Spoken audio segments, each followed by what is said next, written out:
গরমের দিনে বাইরে প্রচণ্ড রোদের তাপ, আর মাখামাখি হলে তো কোনো কথাই নেই। আজ সকালে বাজারে গিয়ে নিয়ে এসেছিলো বিলাতি আমরা, আর সেটাই এখন এই দুপুরবেলা চলছে মাখামাখি। তো এই দেখো ছোলা হয়ে গেছে, আর এখন এই দেখো কাটছে পিস পিস করে।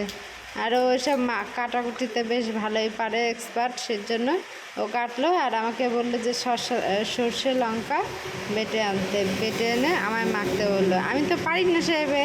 এখন যাই হোক, বড়মশাইয়ের হুকুম তো কিছু করার নেই, করতেই হবে। আর আসলে মাখাটা আমিও ভালো খাই, যার জন্য আমারও প্রচণ্ড আগ্রহ ছিল করার। তো এই দেখো এদিকে বেটে নিচ্ছি, আর আমার সাথে আরও দুজন আছে। আমার যে ক্যামেরাম্যান, এখন সে আপাতত ক্যামেরা ধরছে। আর দেখো এদিকে মেখে নিচ্ছি। এ দেখো আজকে তো এরকম বড় বড় করে কেটে আমড়া মাখা করলাম। আর এরপর আরেকদিন আমড়া মাখার ভিডিও করব, যেদিন আবার আমড়া মাখা খাবো সেদিন কুচিয়ে আমড়া মাখার সেরকম একটা ভিডিও আবার আরও একদিন দেবো। তো দেখো মেখে নিজে আগে টেস্ট করে দেখলাম কেমন হয়েছে না হয়েছে, কি কম আছে কি বেশি আছে। তো মনে হলো লবণটা কম আছে, সেই জন্য লবণটা দিয়ে নিলাম। আর যাই হোক, বাইরের তো কেউ খাবে না, আমরা 2-3 জনই খাবো, যার জন্য আমি টেস্ট করলাম, নিয়ে খাচ্ছি। মাখানোটা কেমন হয়েছে?